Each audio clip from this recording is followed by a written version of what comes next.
let's talk about if you had one sort of secret to your success. One real thing, like for instance, we were lucky we had Brian Porter here earlier this week, and we were catching up having lunch with him with Peter Harken. He was talking about his Melgus 24 Worlds win. You finished 4th. You're right in the heat, right in the hunt with him. But one of the things that I thought was very interesting is he said, you know, over years of sailing with the Melgus boys and learning from Buddy, he said there's something that there's just a secret element to consistent pressure on the rail. And, you know, a Buddy always translates that to angle of heel, yeah. consistency, and presenting the boat to the conditions. Take all of that, and that's sort of what Brian's recipe is for success. But you've got a totally diverse and a unique sailing experience relative to what he's got. What would be your kind of golden thread if you were to say, all right, Bill, here's how I go fast? Boy, that's a deep question. How would I answer that? I'm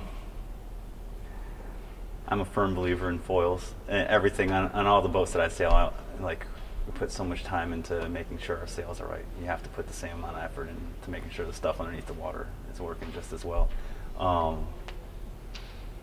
That's definitely one of, on all my boats, make sure we have really nice foil packages.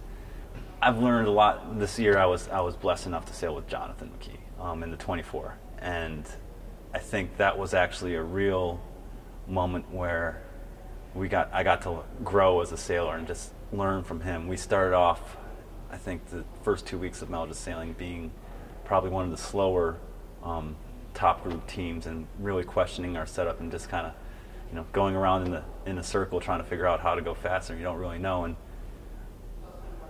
kind of having the calm demeanor and tackling it one thing at a time that Jonathan always brought, and just not really trying to hit home runs, but just kind of chip away and hit little base hits here and there. And soon enough, like, the whole package starts coming together, and you start being at the front of the fleet, and it becomes easier, and everything just starts ticking your way. That is, and that was one thing I definitely learned, and kind of, I think is a key, is just taking the little things, not going for the silver bullet. I mean, you're an incredibly successful sailor, but you're also quite humble. And I think it's really neat to see how, you know, you reference that growing relationship you've got with Jonathan, he's another Harken Speed Team sailor. And we've had a great relationship with him, and I have such great respect for everything that he has brought to sailing and to American sailing. He's worked with us as a technical partner, and it's really exciting to see how much you're growing and accepting feedback and development from other people too. I don't really have a question there. I just think, you know, I've got high regard for a guy like Jonathan. Oh, absolutely. I mean, I'm sure I made him a little bit,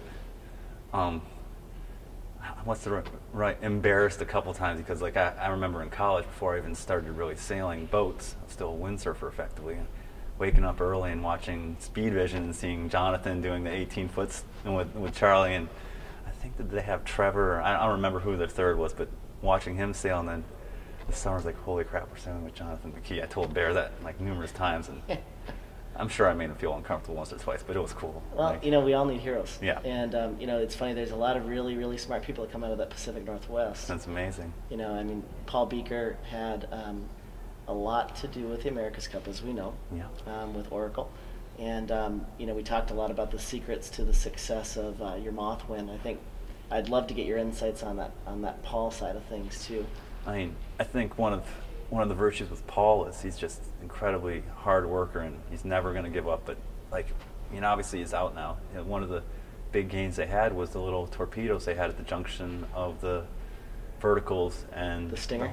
The Stinger, and the horizontals. I mean, effectively they were boiling water. Paul realized this and said, "Hey, we have to do something about this." I mean, it's not a fast thing to have the foils just dragging along water vapor with it, blowing off paint, degrading the structure. And lo and behold, you know, a little bit of carbon fiber, a little bit of foam, and the guy saves 50 kg of drag off a boat going 46 knots. You know, I mean, that's damn impressive. And I think what was really cool, I got to spend some time at the Oracle base and check out the scene at the end of the America's Cup, which was just amazing. I mean, anyone that was saying that the foiling cats weren't going to be good for the America's Cup, I disagree. That was just quite a show to watch. But seeing all the respect that Paul got from the people on the team for his contribution and the work that he put in. Was just kind of, it was really cool. Paul's a friend, and it was just really neat to see that too. Yeah, I'm fortunate to be able to sail in one of his newest creations, which is Blue. Yeah. Shout out to my friend Mike Shaendorf and his friends.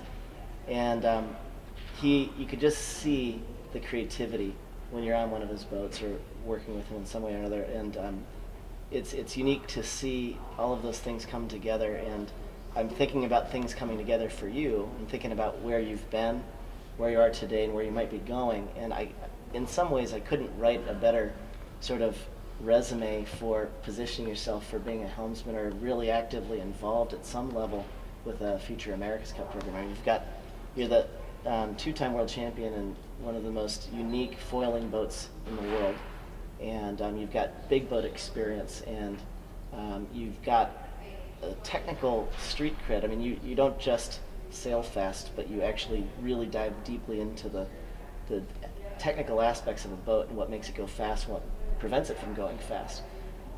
Any interested in getting into the AC world?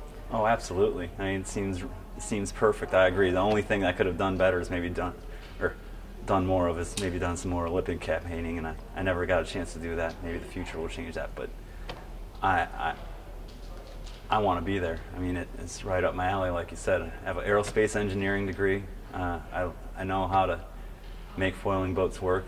I'm a good enough sailor where I think you have to be able to shut off the technical side at some point and say this is not working or this is working, and then at the same time I have a little bit of a technical background, so I can step back from the sailing part and say, why is this not working? And what do we need to do better to make the sailing part easier? Yeah.